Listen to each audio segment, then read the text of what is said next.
El libro de Oseas tiene el inicio más polémico de toda la Biblia, sin miedo al éxito y cómo va. Oseas 1:2 dice: Dijo Jehová a Oseas, ve y toma para ti como esposa una mujer dada a la prostitución y ten hijos de prostitución.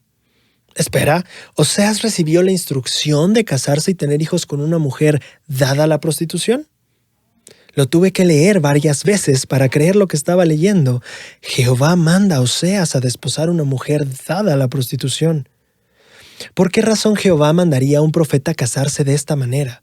¿Podría esto tener algún sentido?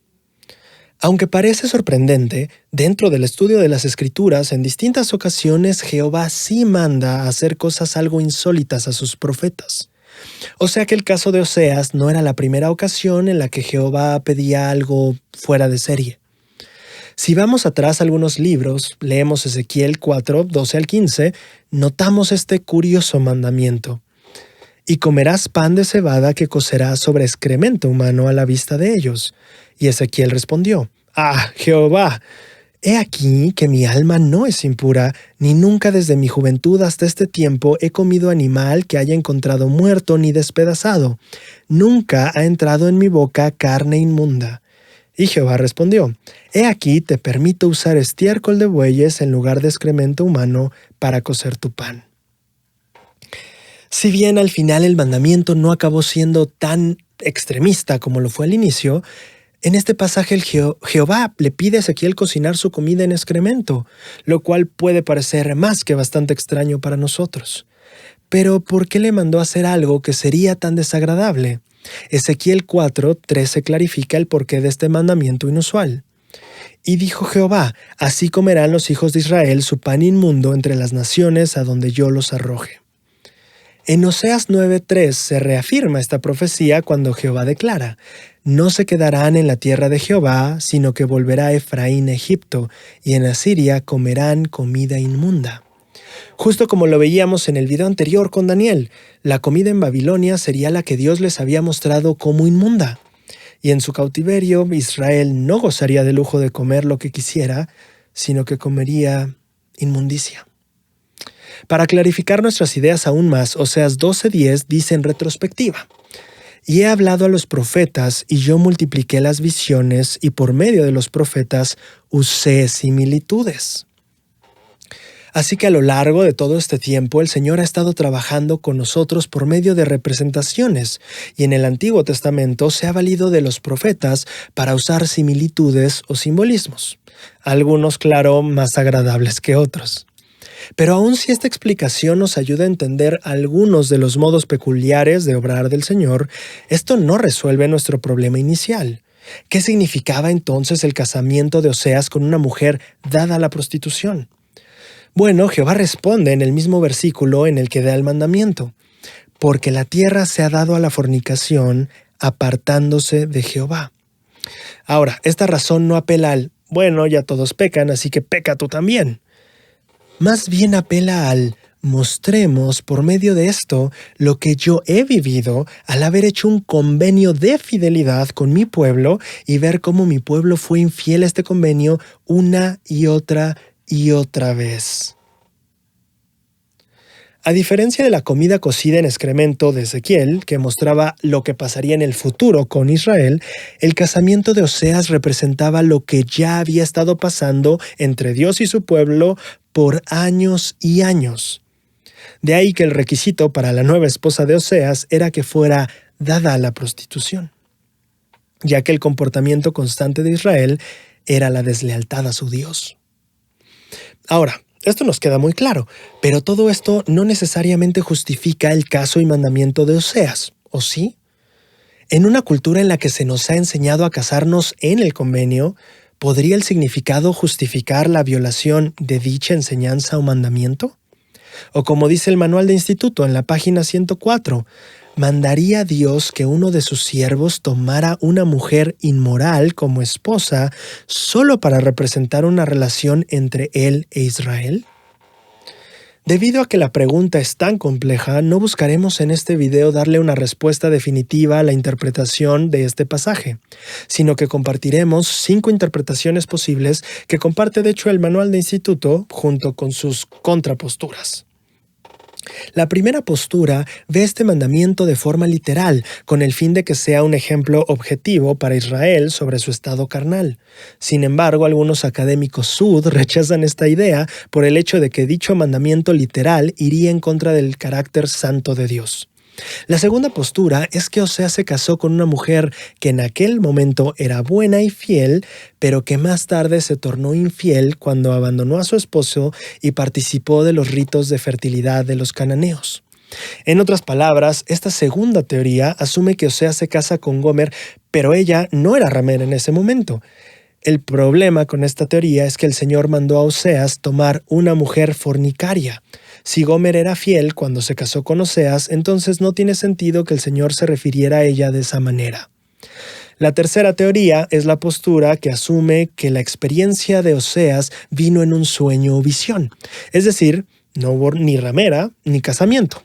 Como cuando Leí comió el fruto del árbol, no era una situación real con su familia, sino una visión o sueño que el Señor desplegó frente a él. Pero aunque posible, la mayoría de los eruditos rechazan esta alternativa porque la participación tan vívida de Oseas en la metáfora da la impresión de ser real. Aparte, no hay mucha evidencia de que la experiencia de Oseas no haya sido algo tangible, a diferencia de Leí, quien claramente dijo, «He soñado un sueño». La cuarta interpretación o teoría que dan los eruditos es la que sostiene que es una parábola, la cual no solo representaría al Señor haciendo convenio con un pueblo infiel, sino también podría representar que Oseas aceptó ser llamado al ministerio como profeta de un pueblo apóstata, idólatra y que había violado sus convenios. En este sentido, el símbolo apunta a que se le pidió a Oseas que aceptara la carga de ser profeta o esposo de un Israel inmoral o de una esposa infiel. La quinta y última interpretación posible es que Gomer no era una ramera, sino una adoradora de Baal, por lo que no era culpable de fornicación física, sino de fornicación espiritual.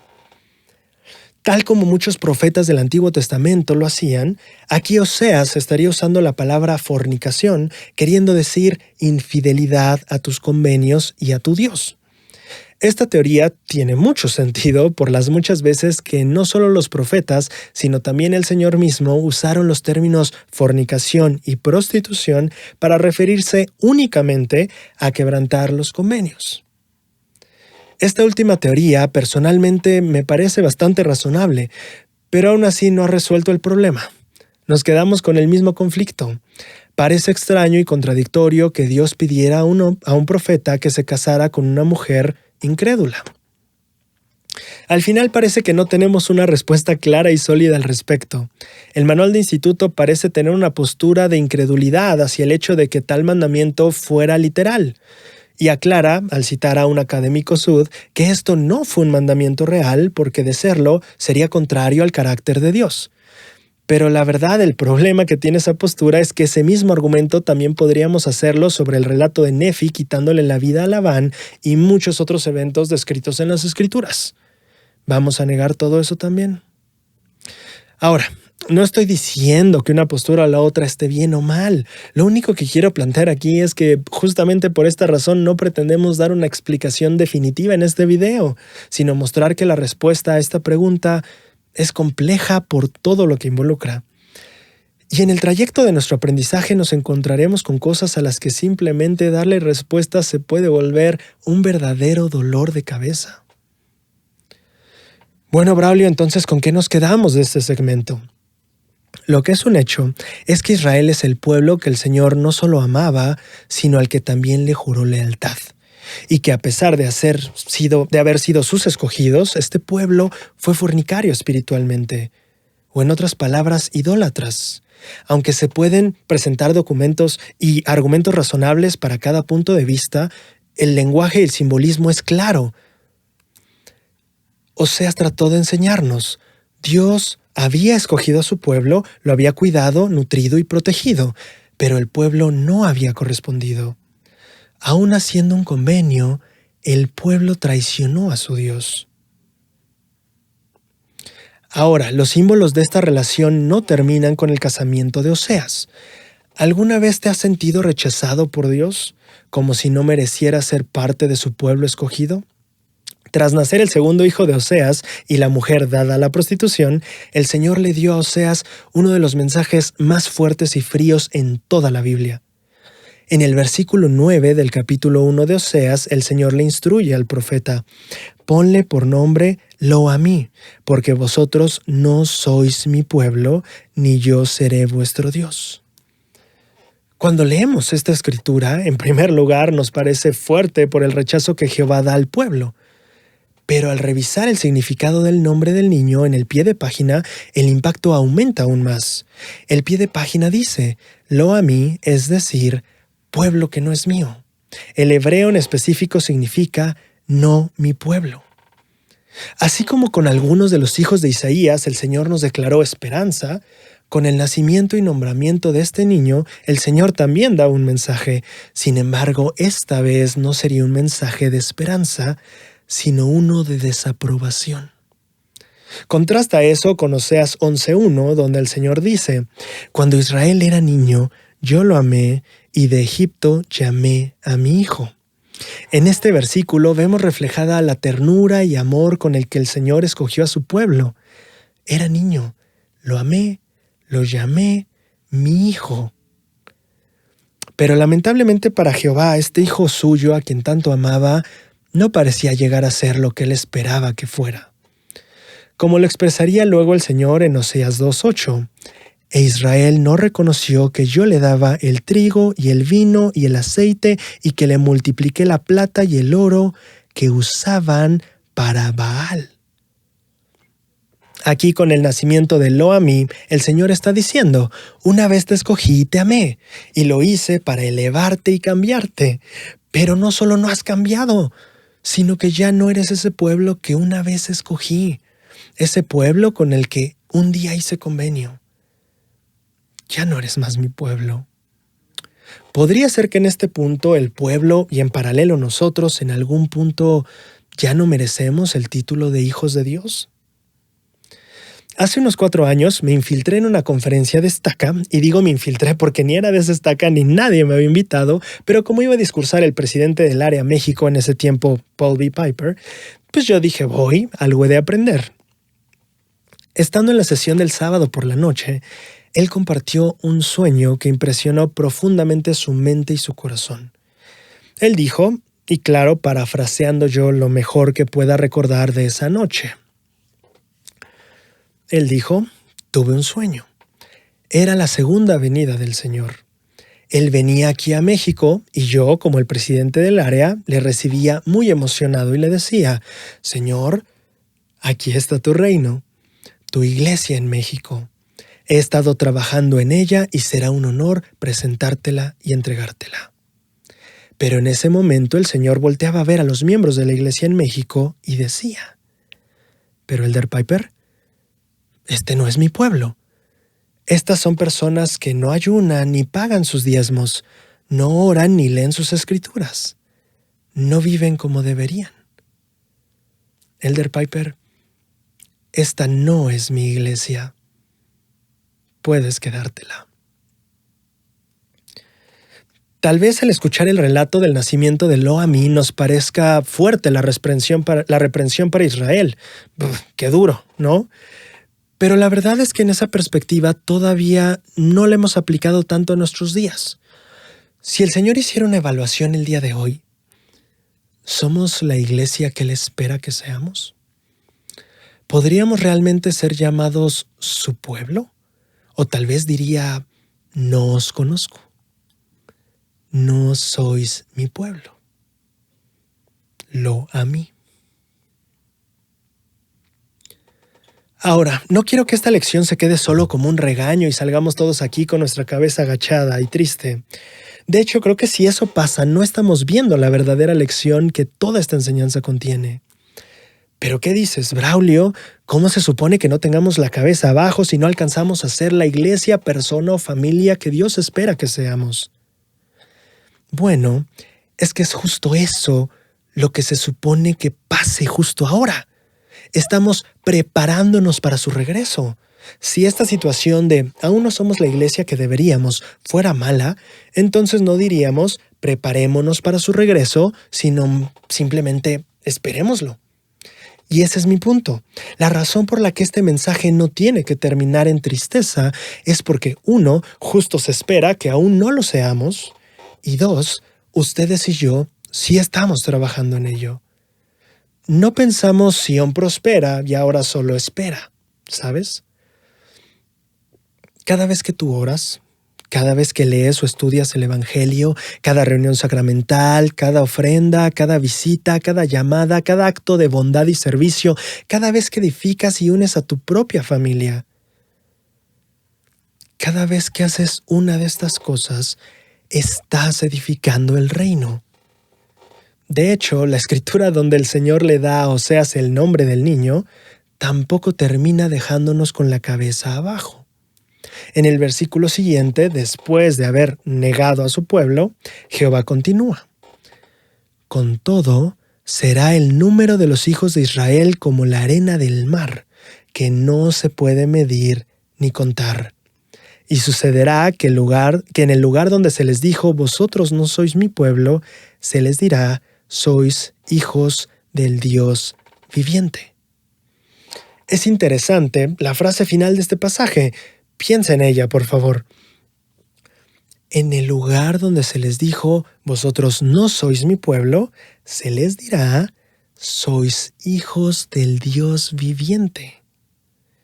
¿Por qué no deberíamos tener la cabeza abajo, Braulio?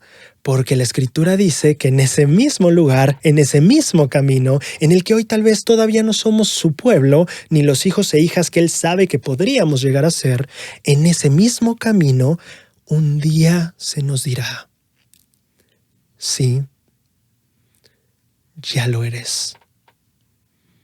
Y no solo lo que esperaba como mi pueblo que fueras, sino lo que sabía que podías llegar a ser como mi hijo o mi hija. Nota por favor que ocupa el título hijo otra vez en la Escritura, el mismo que cuando nos escogió en Egipto. La idea es que el pueblo de Israel será restaurado. Volverá a ser el escogido. Esa es nuestra promesa. Y si lo queremos, también nuestro destino. Si bien el Señor fue duro al reprobar a su pueblo, extiende de nuevo los brazos diciendo, con todo esto que has hecho, aún crecerás y prosperarás. Con todo esto, aún donde se les dijo, no sois mi pueblo, se les dirá, sois hijos del Dios viviente. Ahora, aunque esta lección es simplemente hermosa, hay un siguiente nivel de ella. ¿Qué piensa Dios cuando nos tardamos tanto en progresar? En Oseas 5, del 3 al 4, el Señor reprende al pueblo diciendo, yo conozco a Efraín, e Israel no me es desconocido. Porque ahora, oh Efraín, has fornicado y se ha contaminado Israel. Su conducta no los encamina a volver a su Dios, porque un espíritu de fornicación hay en medio de ellos y no conocen a Jehová. En esta escritura vemos dos efectos que tenía ese espíritu de fornicación en el pueblo, el cual está haciendo referencia no a un acto sexual, sino a la infidelidad a Dios por medio de la idolatría. En primer lugar, y evidentemente, ese espíritu de fornicación o idolatría los había llegado a fornicar o a idolatrar.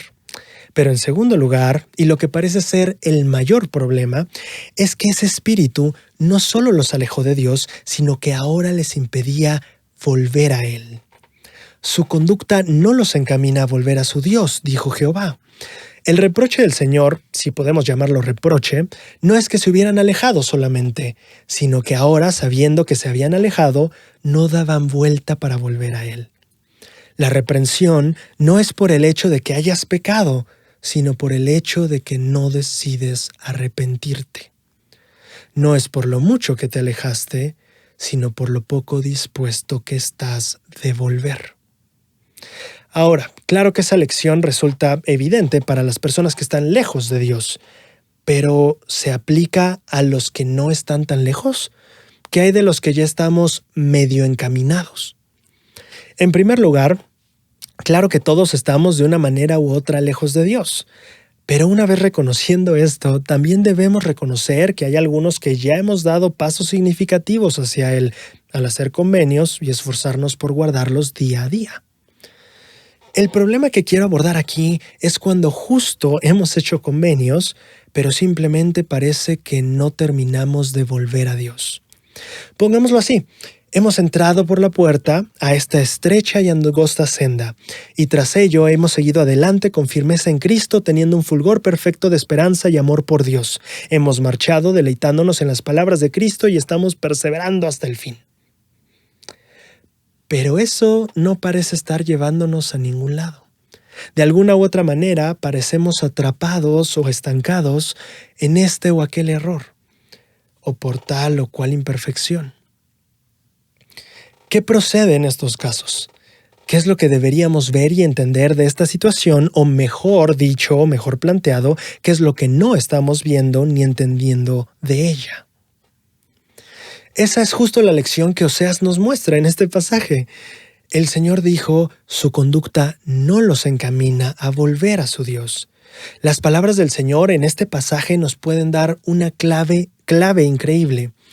Mira, regularmente las palabras que describen un problema nos ayudan, al mirando lo opuesto, a entender la situación ideal que no incluiría el problema. Por ejemplo, si tener una fuga de agua es el problema, la situación ideal sería no tenerla.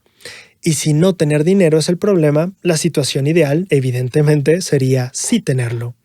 En esa misma lógica, si tener una conducta que no nos encamina a volver es el problema, la situación ideal entonces sería tener una conducta que sí nos encamine a volver. Y ahí es donde está la clave. No es que no hayas vuelto, sino que no te encaminas a hacerlo. Aquí aprendemos la superlección de Oseas. Una lección que nos deja ver que lo que el Señor valora en los creyentes que se esfuerzan no es que anden con perfección en el camino, sino que el camino en el que anden los lleve a su perfección. El Señor no nos requiere volver y convertirnos perfectamente a Él ahora, sino que tengamos una conducta que nos encamine a hacerlo. Pero aun si estoy en el proceso, Braulio, me toma muchísimo avanzar en él. Sí, justo ese es el punto que creo que el Señor está haciendo aquí. No es tanto que tengamos listo el resultado, sino que estemos en el proceso de lograrlo. En las palabras del Elder Renlund, en la Conferencia General de abril del 2015, a él le importa más que sigamos intentándolo. O como lo dijo Larry R. Lawrence 6 meses después en la conferencia, para Dios, nuestra dirección importa incluso más que nuestra velocidad.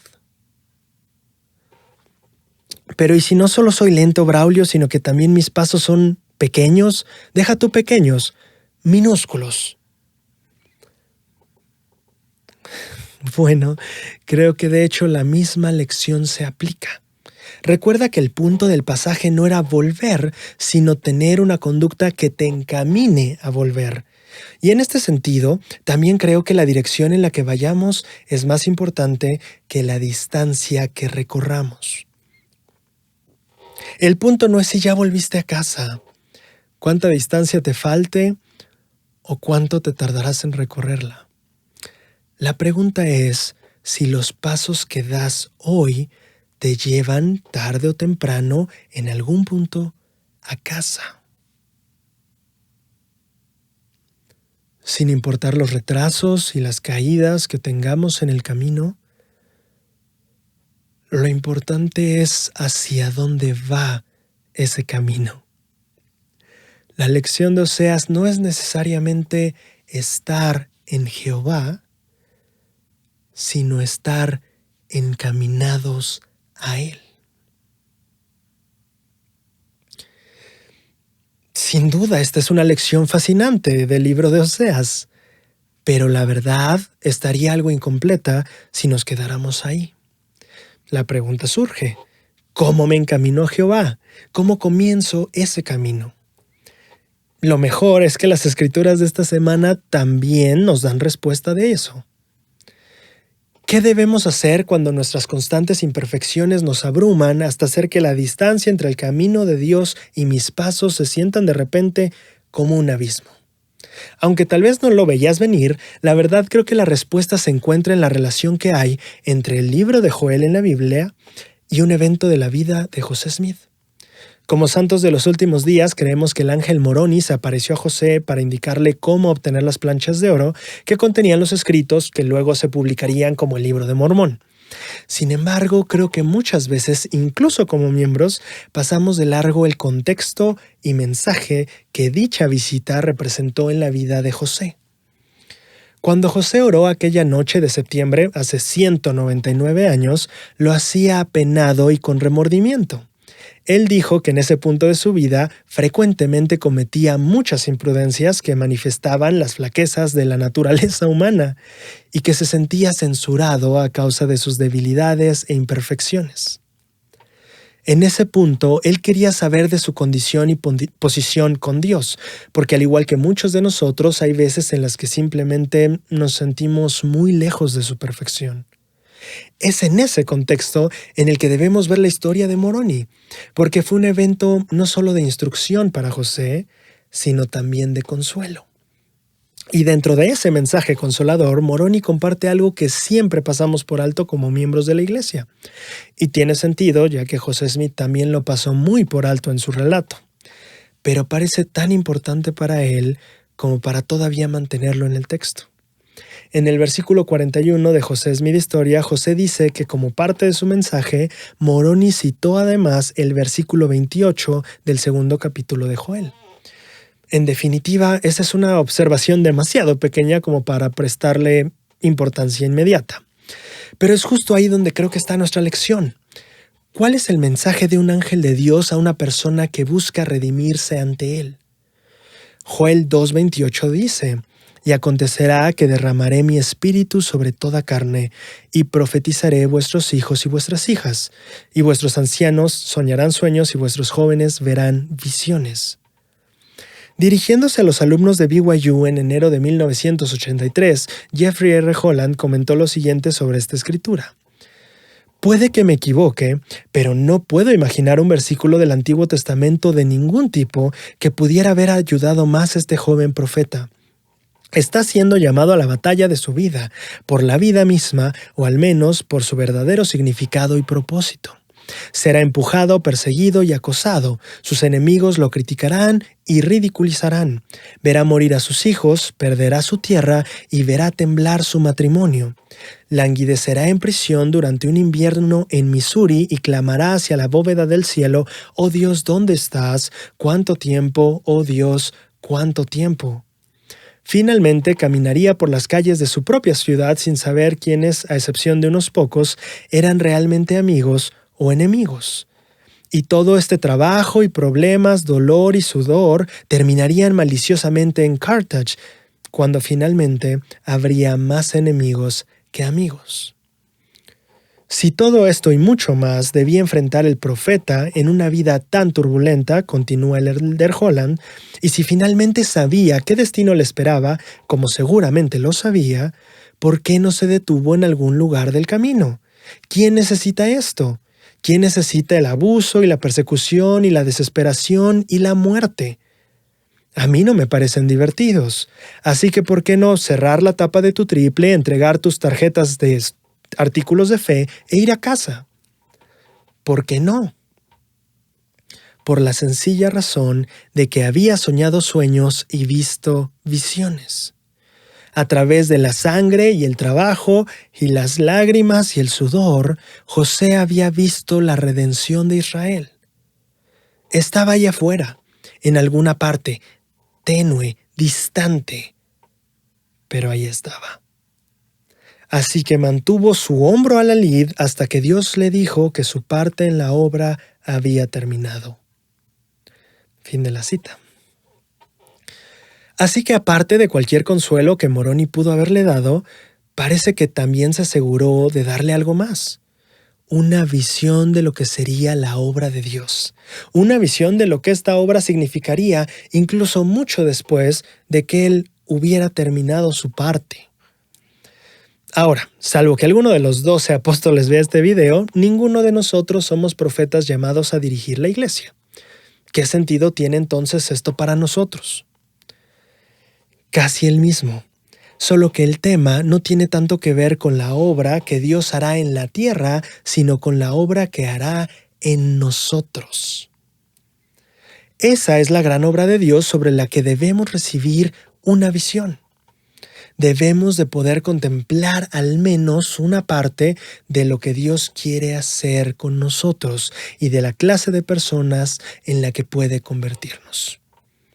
Interesantemente, aprendemos entonces que la visita de Moroni no solo fue para darle a José consuelo y una misión, sino también una visión. Para todos aquellos que en esta situación no vayan a ser visitados por un ángel, sería un honor si me permites en este sentido ser el tuyo y decirte esto. Necesitas confiar en la visión que Dios te dé de la persona que puedes llegar a ser.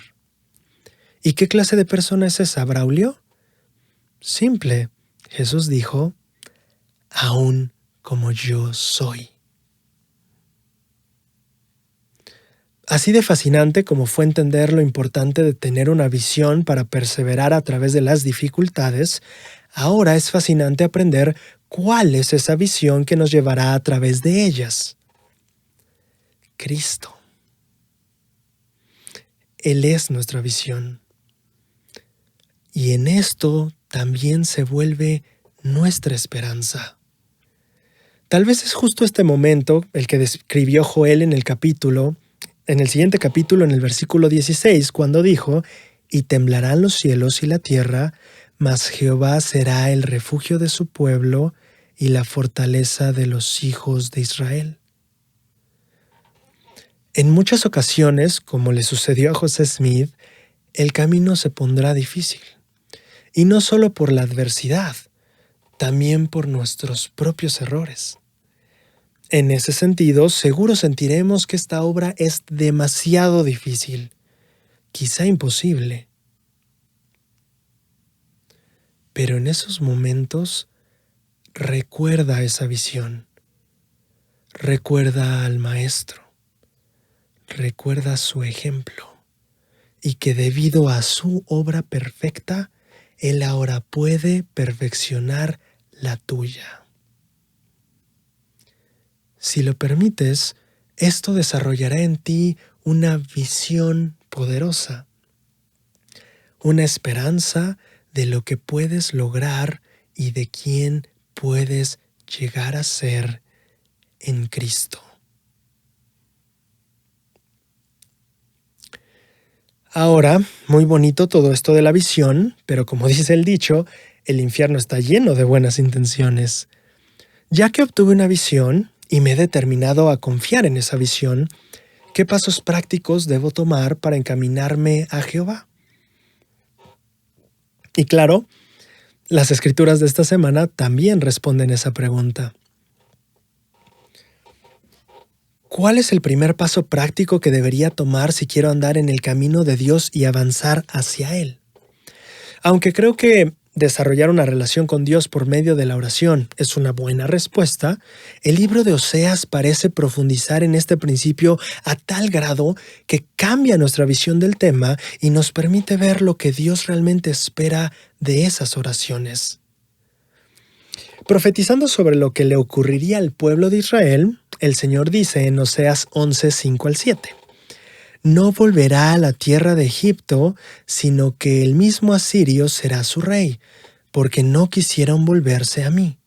Y caerán a causa de sus propios consejos, y mi pueblo estará aferrado a la rebelión contra mí. Aunque llaman al Altísimo, ninguno absolutamente quiere enaltecerle.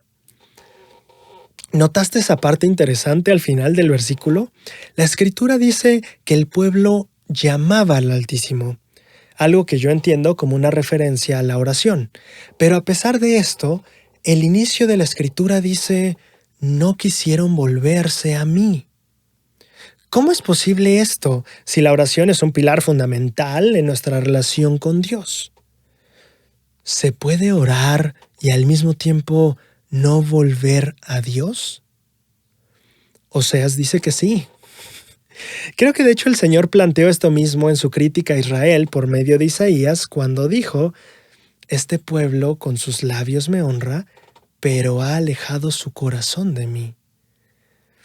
Inicialmente esto nos puede remontar a la clásica instrucción del Salvador de no usar vanas repeticiones como los gentiles que piensan que por su palabrería serán oídos. Pero hoy quiero ir un poco más allá de ello. De hecho, la lección la encontramos en lo que quizás es la oración más repetida en nuestros tiempos, el Padre Nuestro. ¿No les parece algo contradictorio que justo después de reprobar las repeticiones, Cristo pasara a dictar el Padre Nuestro?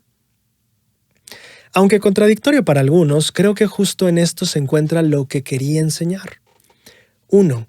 Al dar este sermón no creo que necesariamente Él nos estaba dando un texto a repetir, sino un ejemplo a seguir. 2, y justamente el punto al que voy, creo que vanas repeticiones no se refieren a solo textos memorizados, sino a poca sustancia y mucha palabrería. Piénsalo un instante. La represión de Oseas es justo que aunque llamas al Altísimo, no quieren enaltecerle. ¿Cómo comienza el Padre Nuestro? Padre nuestro que estás en el cielo, santificado sea tu nombre. La oración comienza enalteciendo a Dios. Braulio, ¿crees en serio que la poderosa lección es solo decir bendito Dios al inicio de todas nuestras oraciones y ya? No creo que esta escritura revela las palabras que debemos usar, sino más bien la intención con la que Cristo nos invita a orar.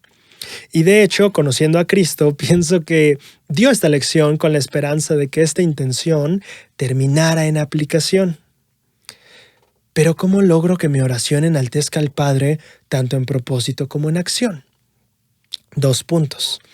El primero es cambiar nuestra perspectiva sobre la oración, al entender que la oración no es solo para pedir lo que Dios pueda hacer por mí, sino también para saber lo que yo puedo hacer por Él. Como instruyó el Elder Bednar en una charla para misioneros del área Sudamérica Sur en febrero del 2016. ¿Alguna vez han oído la siguiente oración en una reunión sacramental? Por favor, bendice a los que no están aquí con nosotros esta semana, Padre, para que estén aquí la próxima semana. ¿Alguna vez han escuchado esto? ¿Alguna vez han orado así? Todos lo hemos hecho. Es un sentimiento dulce y absolutamente falto de fe. Básicamente, dice el Elder Bednar, esa oración es: no vamos a hacer nada, estamos ocupados con nuestras familias, nuestros trabajos y nuestros llamamientos, así que solo mágicamente, Padre, haz que la gente venga el siguiente domingo porque nosotros no vamos a hacer nada. Esto es, dice el Elder Bednar, lo que me gustaría que se pidiera en fe en una oración. Padre, hoy no te pediremos que traigas gente el próximo domingo. Ese es nuestro trabajo y vamos a hacerlo. Fin de la cita. Antes de mi comentario, quiero aclarar que siento que, debido al punto tan claro que quería dejar, este ejemplo es algo extremo. Creo que el trabajo en nuestro llamamiento y familias también de hecho es parte de la obra que él menciona. Aparte de que siempre habrá cosas que no podremos hacer debido a que son funciones divinas, como efectuar un cambio de corazón, por ejemplo. Si en nuestro corazón y acciones está el ayudar, no creo que oraciones similares a la mencionada sean malas o absolutamente sin fe. Sin embargo, claro que tiene un excelente punto aquí. No oramos solo para tener favores divinos y protección. Si tal fuera el caso, nuestra relación con Dios, aunque en algún punto lo enalteciera, en cierto otro punto vendría a ser egoísta, buscando únicamente en nuestras conversaciones cosas que son para nosotros. Aplicado en cuestiones no solo eclesiásticas, sino también de nuestro desarrollo, esta es la lección que nos indica: no pidas humildad, sino oportunidades para desarrollarla. Lección que podríamos ampliar al decir: por mi orgullo, casi estoy seguro que sí me las das. ¿Podrías ayudarme a identificarlas? La oración no es solo para pedir que Dios me eleve a mí, sino también para saber cómo puedo enaltecerlo yo a Él. Segundo punto, que es casi igual al primero, pero extrañamente al mismo tiempo parece opuesto. Mira, Si bien el primer punto tenía que ver con entender que la oración no es solo ver qué puede dar Él, sino también qué puedo dar yo, el segundo punto vuelve a enfocarnos en lo que Él puede darnos a nosotros, solo que ahora con un ligero cambio. En este punto, el enfoque ya no está en lo que Él pueda hacer por mí en cuestión de favores divinos o protección, sino en lo que puede hacer con mis atributos, mi carácter y mi naturaleza. Parafraseando lo que compartía Diana en un análisis de 3 semillas, la oración que solo pide un cambio en mis circunstancias tal vez no esté contemplando que quizás Dios esté usando las circunstancias para cambiarme a mí.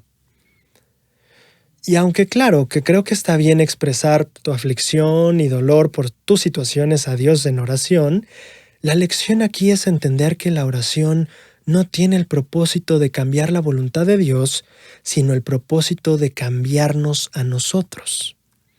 ¿Y esto cómo se relaciona con enaltecer a Dios, Braulio? Simple. Una vez Cristo dijo: alumbre vuestra luz delante de los hombres para que vean vuestras buenas obras y glorifiquen a vuestro Padre que está en los cielos.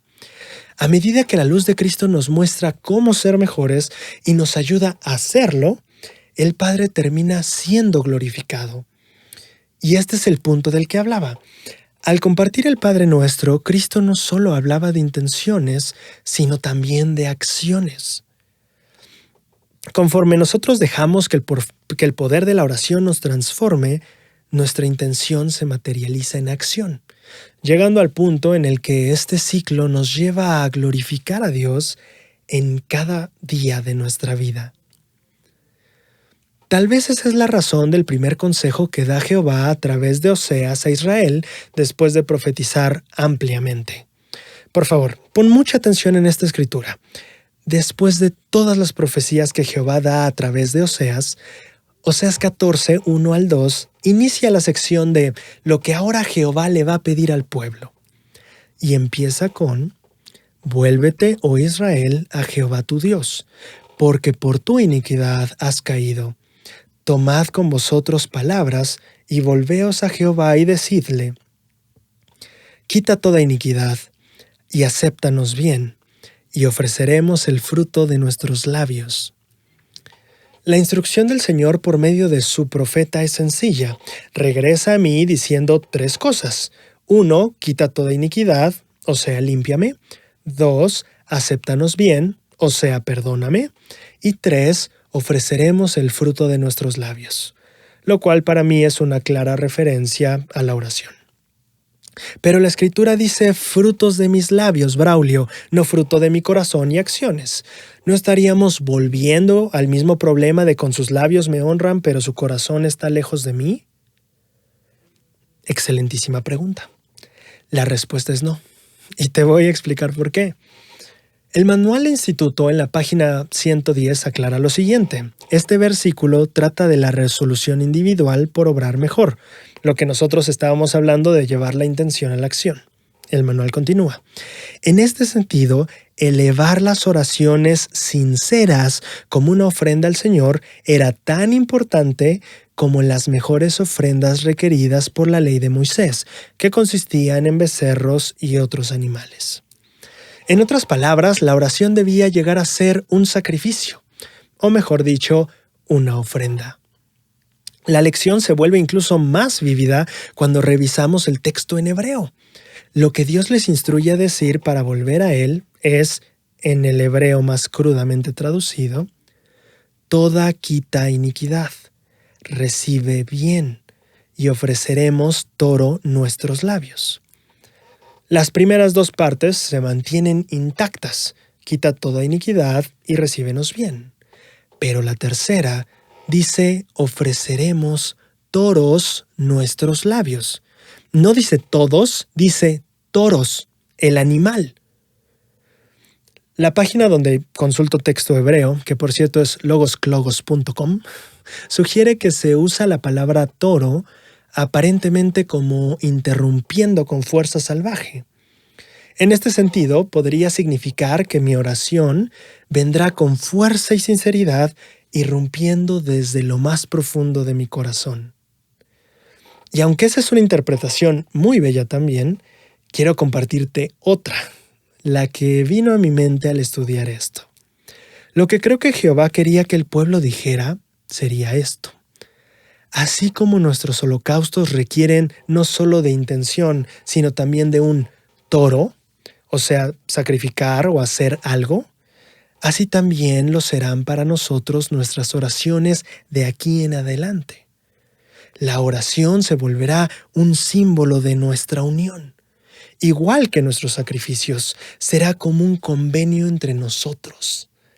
Estará la parte de Dios, pero también estará la nuestra. Junto con nuestros labios, también ofrendaremos nuestro toro. Oseas nos enseña entonces que para encaminarnos a Jehová, la oración no solo debe ser llamar a Jehová o invocarlo, sino que debe ser una verdadera búsqueda de entender cómo glorificarlo, tanto en intenciones como en acciones. No solo lo que Él puede darme, sino también lo que yo tengo que ofrecerle, a fin de envolvernos en un proceso no para cambiar a Jehová, sino para que Él nos cambie a nosotros. Y cuando entendemos eso y lo vivimos, la oración se vuelve una verdadera ofrenda que nos encamina a Jehová. Ahora, ya que entendimos que nuestra intención de encaminarnos a Jehová y acercarnos a Dios debe materializarse en acción, que en términos muy simples se resume en guarda los mandamientos, viene un peligro, del cual también Oseas nos advierte. ¿Se puede ser demasiado obediente? O mejor dicho, ¿hay un momento en el que como miembros llegamos a convertirnos en fariseos? El libro de Oseas dice que sí. Y no solo eso, sino que nos dice por qué pasa y qué hacer para evitarlo. De hecho, Oseas lo hace tan bien que el mismo Cristo lo va a citar cuando confronta a los fariseos. ¿Qué es lo que enseñó también Oseas sobre ser fariseo que el mismo Cristo lo citaría cientos de años después?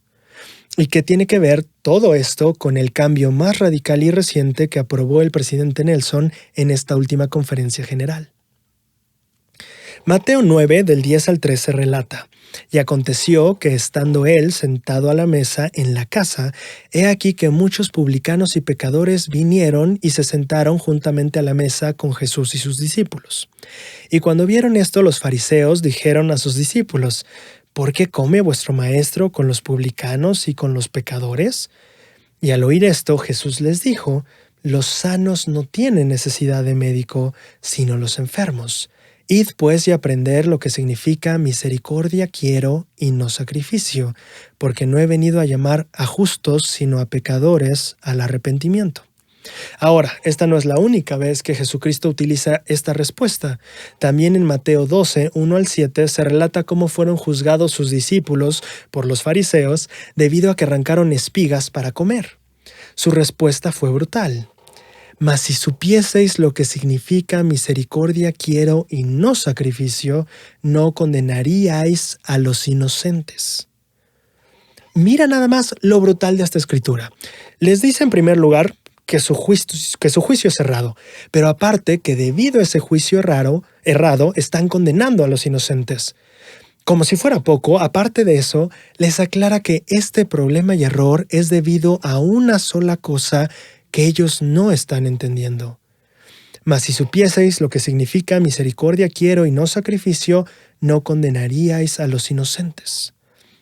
Así que si Cristo mismo les enseñó a los fariseos que entendiendo una sola cosa nos evitaríamos de condenar y juzgar erradamente, claro que yo quiero saber cuál es esa una sola cosa. ¿Qué significa misericordia quiero y no sacrificio? Esta cita viene de Oseas 6:6, porque misericordia quiero y no sacrificio, y conocimiento de Dios más que holocaustos. Para escudriñar mejor esta escritura, creo que es mejor dividirla en dos. Primero, misericordia quiero y no sacrificio. Cuando me topé con esta escritura por primera vez estaba en la misión. Al leerla en mi estudio, me quedé pasmado. Durante las últimas semanas me había quejado repetidamente para mis adentros de lo poco dispuesto a trabajar que estaba mi compañero, y cómo yo tenía que trabajar más por lo mucho que él trabajaba de menos. Deseaba con ansias que lo cambiaran para poder trabajar mejor, porque con él estorbándome a mí, todo mi esfuerzo y mis sacrificios no llegaban a rendir sus frutos. Entonces me topé con esta escritura. Independientemente de las acciones que cada quien decida tomar en una circunstancia así, el mensaje para mí fue claro. Braulio, no me importa qué tanto sacrifiques si no aprendes a desarrollar misericordia. Me había centrado tanto en los resultados que mis esfuerzos y sacrificios podían lograr que olvidé la misericordia al mirar a los demás. Esto es a lo que ahora llamo perder el enfoque o balance. Trabajaba, claro, me esforzaba muchísimo, sacrificaba mucho por mi rectitud.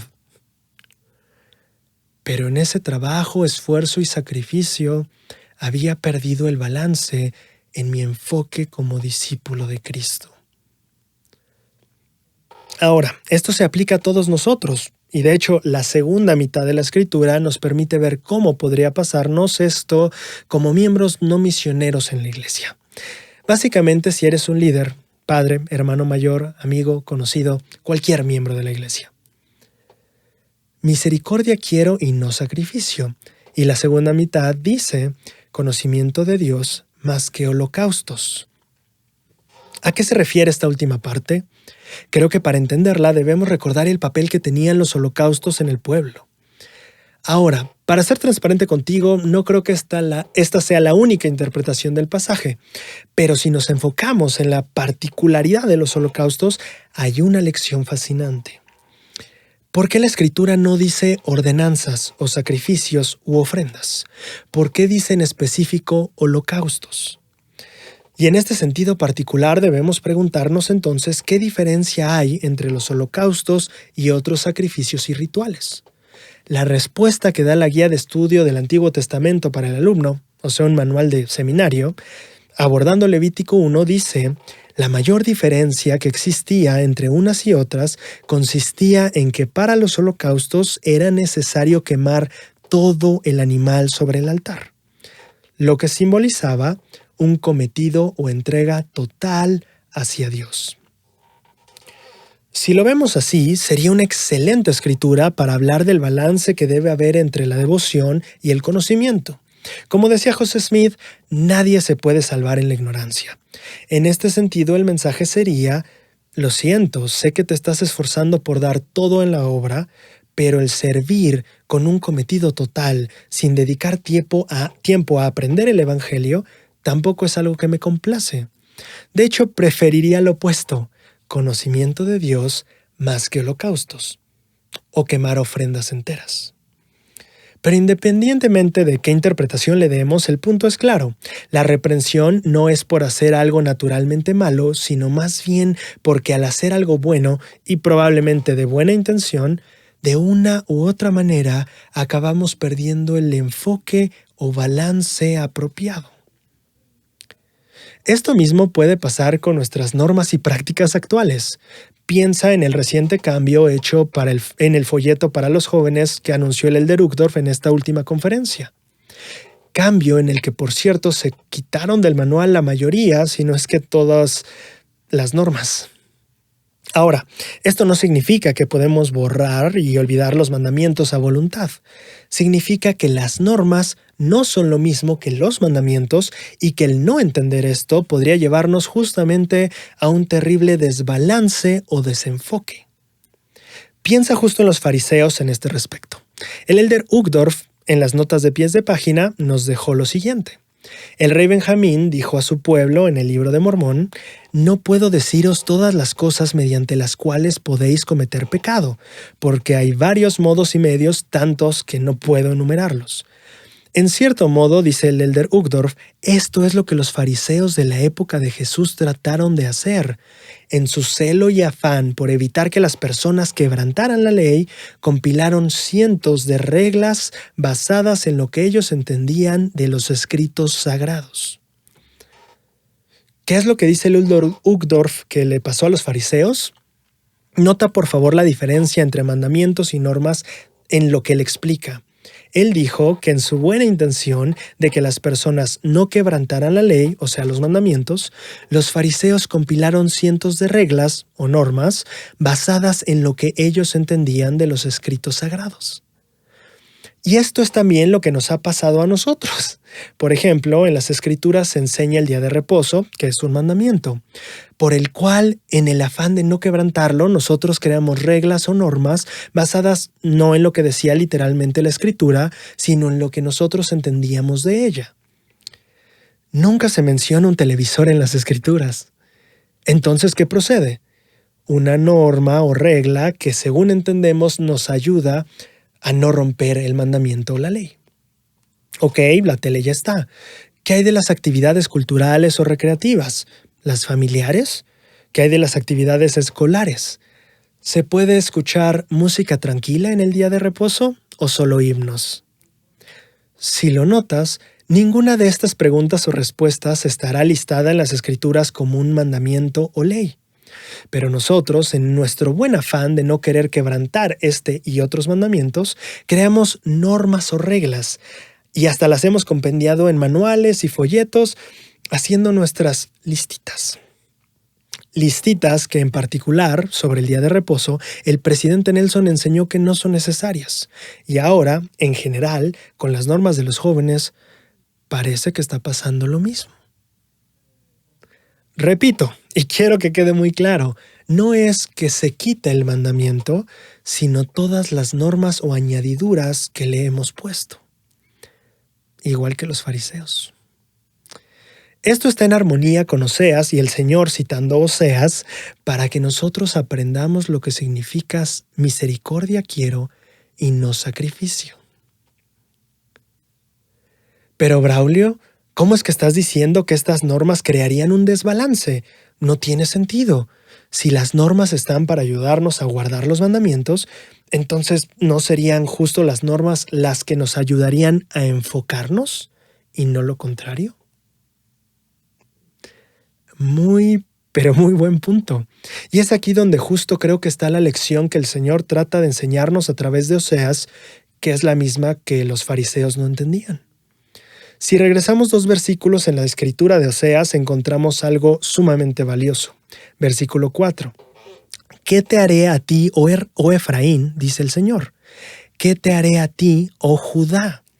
La piedad vuestra es como nube de la mañana, y como el rocío de la madrugada se desvanece.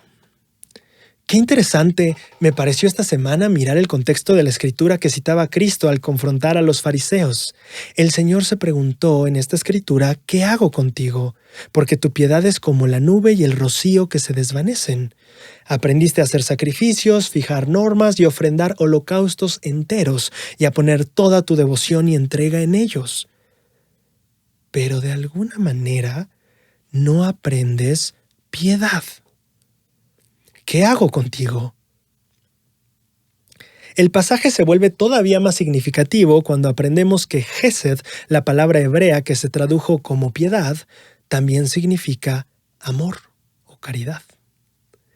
Te volviste muy bueno en tu rectitud, en hacer y vivir todas estas normas para no romper la ley. Y muy bien, felicidades.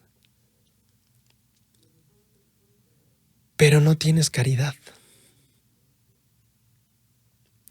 Te volviste firme como los metales más duros de la tierra, pero al final un metal que resuena, címbalo que retiñe. No te has vuelto más como Cristo. Con esta lección nos damos cuenta que incluso en la modernidad nos volvimos tan buenos en esas normas que acabamos siendo los jueces espirituales de nuestros hermanos basándonos en ellas. Y entonces perdimos el enfoque y el balance. ¿Qué procede ahora? Oseas 6:5, el versículo en medio de los 2 que hemos estado analizando, responde: Por esta causa de su desbalance y desenfoque, los he despedazado por medio de los profetas. Esta escritura suena muy fuerte, pero no es tan fuerte como interesante. La palabra hebrea, hatzab, que se tradujo aquí como despedazar, también significa cortar o tallar madera, piedra o cualquier otro material. En otras palabras, esculpir o labrar con un cincel. Claro, lo despedazas, pero es para darle forma. Israel, ¿qué hago contigo si no has aprendido caridad? Toca labrarte y esculpirte, darte forma por medio de los profetas. Así que la pregunta que hago contigo no es una que solo cruce la mente del Señor, sino también la de los líderes y profetas modernos. ¿Cuál es entonces la solución? En este mismo discurso, el Elder Uchtdorf escribió en un pie de página: los principios son eternos y universales. Las reglas o aplicaciones específicas de tales principios funcionan bien en algunos lugares, pero no en todos. Lo que nos une es Cristo y las verdades eternas que Él enseñó, aun cuando las aplicaciones específicas varíen con el tiempo y de una cultura a otra.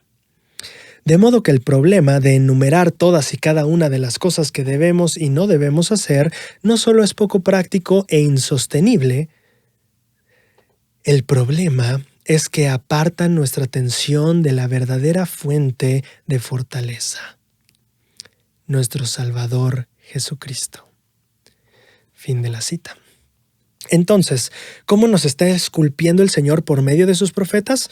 ¿Qué estamos haciendo? Deshazte de todas estas cosas que son buenas, porque las normas no son malas en sí, pero no siempre son necesarias. Y peor aún, dice el Elder Uchtdorf, a veces hasta estorban. Imagina, solo contempla esto por un instante.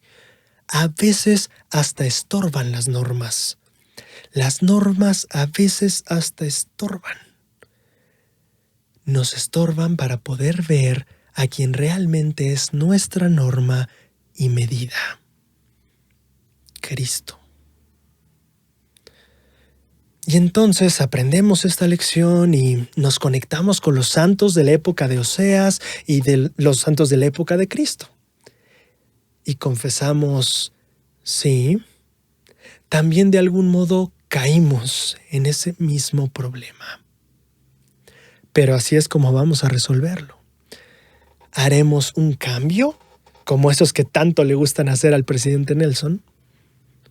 Y en lugar de crear, compilar e implementar más y más normas, nos centraremos de nuevo en quien debe ser el centro de nuestra vida.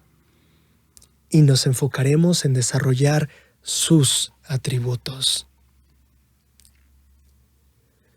Y es entonces que, como dijo Cristo, dejamos de condenar a los inocentes, porque ya entendimos lo que en su amor significa misericordia quiero y no sacrificio.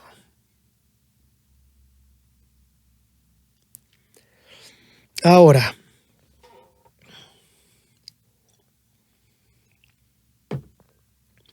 pasamos a nuestra última lección, que de hecho acabará de ayudarnos aún mejor del Gesed, misericordia, piedad o amor de Dios por nosotros. ¿Dios nos ama? Y si nos ama, ¿cómo es ese amor y por qué es de ese modo? Esta semana aprendí que Oseas tal vez es el mejor libro de todas las escrituras para entender el amor de Dios. Sus pasajes nos aclaran no solo los inmensos porqués de este amor, sino que también nos hace vislumbrar aún más esa profundidad y magnitud que tanto caracteriza al amor de Dios y nos hace al mismo tiempo no terminar de entenderlo. En Oseas 14:4 el Señor dice: «Yo los sanaré de su rebelión y los amaré por mi propia voluntad, porque mi furor se apartó de ellos». Así que la respuesta a por qué Dios nos ama es corta: nos ama porque así lo decide. Pero aunque esa es una lección ya en sí misma, tiene un pequeño problema. La palabra ahab, que se traduce aquí como voluntad, no es tan buena traducción como sí lo sería espontaneidad. ¿Pero qué significa eso? ¿Qué significa que el amor de Dios sea espontáneo? Bueno, en la edición de la Reina Valera de la Biblia, esta misma palabra también se traduce como libertad y voluntad. De manera que podemos ver que el amor de Dios es espontáneo en el sentido en el que Dios nos ama libre y voluntariamente. El problema de traducción deja de ser un problema para convertirse entonces en un escalón de aprendizaje. Dios, en su libertad, decide amarnos. Pero este no es el único problema de traducción sobre el amor de Dios en este libro. Otro conflicto de traducción en Oseas, que al escudriñarlo se vuelve un escalón, es Oseas 6:4. Cuando el Señor reprende al pueblo, les dice: «La piedad vuestra es como nube de la mañana y como el rocío de la madrugada que se desvanece». En el otro segmento del video te había compartido que traducir la palabra hebrea Gesed solo como piedad sería una interpretación incompleta, ya que también significa amor. Sin embargo, esta explicación también está incompleta. El manual de instituto aclara en la página 108. Este vocablo es sumamente difícil de traducir. Es un vocablo que se refiere a la fidelidad o amor leal que une a dos partes de un convenio. Cuando una persona muestra gesed a otra, no actúa solamente por una obligación moral, sino por una lealtad interior que surge de la relación misma. Tal convenio de amor tiene la cualidad de constancia, firmeza y estabilidad. En la metáfora de Oseas, el gesed de Israel era como una nube transitoria de la mañana, o como el rocío que se evapora rápidamente. Ahora entendemos mejor este punto. El amor de Dios que no acababa de desarrollar Israel es uno que involucra fidelidad. Pero este pasaje nos explica aún más. El manual nos enseñó que esta fidelidad no viene solo de una obligación moral, sino por una lealtad interior que surge de la relación misma. Viendo la recurrente analogía de Oseas en su libro, entenderíamos entonces que la fidelidad no debería venir solo de haber hecho un convenio como el matrimonial y estar casado con una persona, sino por la lealtad interior que surge de la relación misma que tenemos con ella. Y ahí está de nuevo lo que aprendíamos hace 40 minutos. Oseas 1:10 dice: «Con toda su infidelidad sucederá que en el lugar donde se les dijo, vosotros no sois mi pueblo, se les dirá, sois hijos del Dios viviente». La Escritura dice que seremos llamados hijos de Dios, y esa es justo la relación de la que surge el gesed de Dios por nosotros. No del ya ser el pueblo que espera que seamos, sino en el simple hecho de que ya somos sus hijos. Creo que era justo la palabra gesed a la que se refería el Señor en Doctrina y Convenios 121, cuando nos pidió que después de reprender con severidad a nuestro hermano, mostráramos mayor amor para que supiera que nuestra fidelidad es más fuerte que los lazos de la muerte. Así que no solo nuestra fidelidad no debería estar determinada únicamente por los lazos de los convenios, sino que aparte debería ser más fuerte que los lazos de la muerte. ¿Qué significa esto? ¿Qué significa que nuestro amor sea más fuerte que los lazos de la muerte? Simple. Hay una cosa que es segura para todos, y es el hecho de que vamos a morir. En la vida hay muy pocas garantías.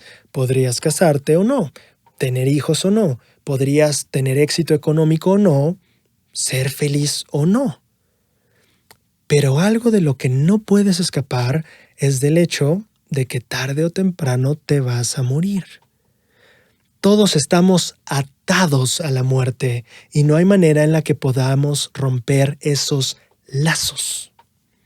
Entonces la lección se vuelve muy clara.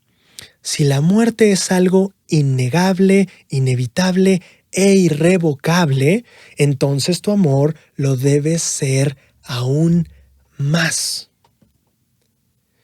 Y creo que la única razón por la que Dios nos pide esto es porque justamente así es su gesed por ti y por mí.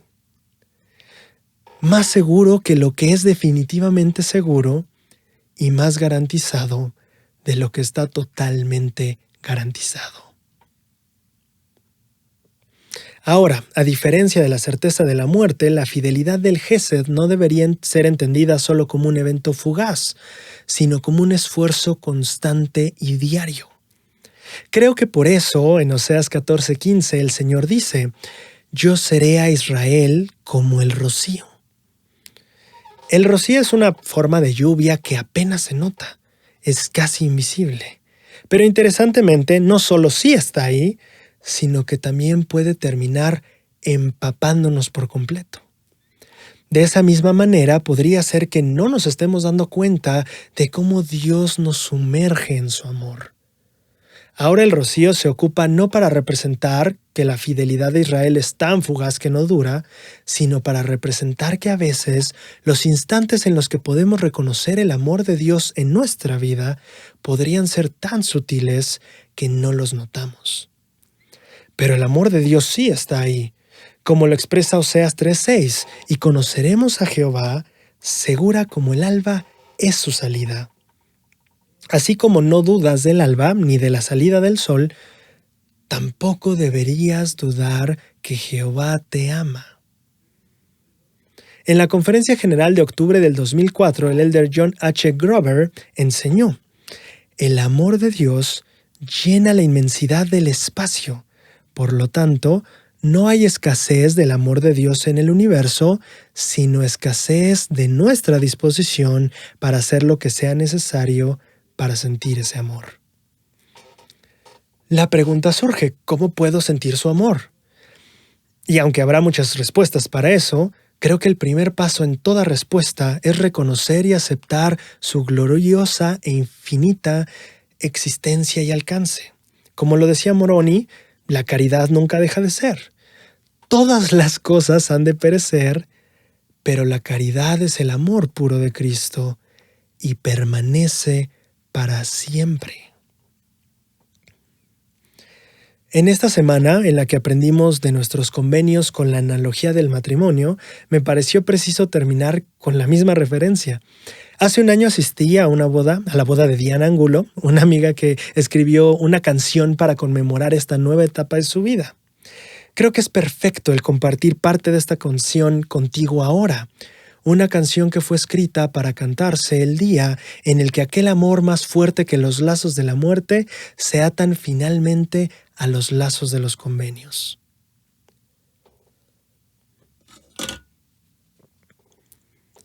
Hay algo que yo he aprendido, que ninguna canción me advirtió.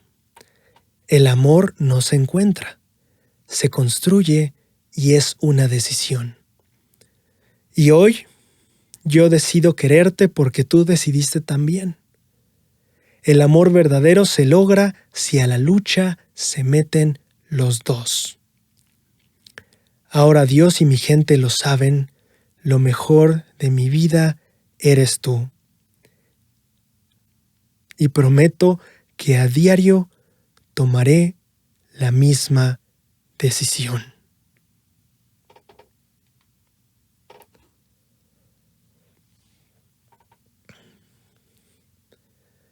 Donde no fuimos pueblo de Dios, seremos llamados sus hijos. Y esta relación padre e hijos siempre ha llevado y siempre llevará algo del perfecto Gesed de Dios para ti y para mí. El amor es una decisión y Él ha decidido amarte. No porque esté obligado a hacerlo o porque haya hecho un convenio que le force al hecho. Sin importar quién seas, lo que hayas hecho, lo que tengas o no tengas, Él quiere amarte. Así lo ha decidido y así lo hará siempre. Muchas gracias y nos vemos la siguiente semana.